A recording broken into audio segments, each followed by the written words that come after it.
पित्याने समजावून कडक शासन करून सुद्धा त्याला विष्णूजीच्या नारायणाचं नामस्मरण बंद केलं नाही.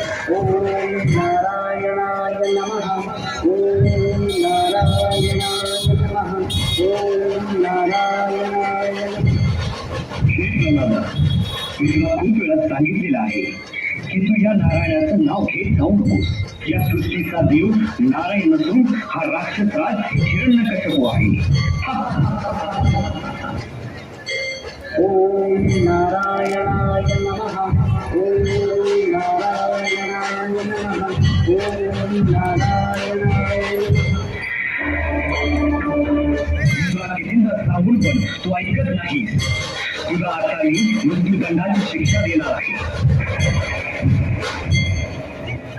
हे राक्षसराज, कृपया असे करू नका. हा बाण येथे समजून सोडून द्या माझ्या मुलाला.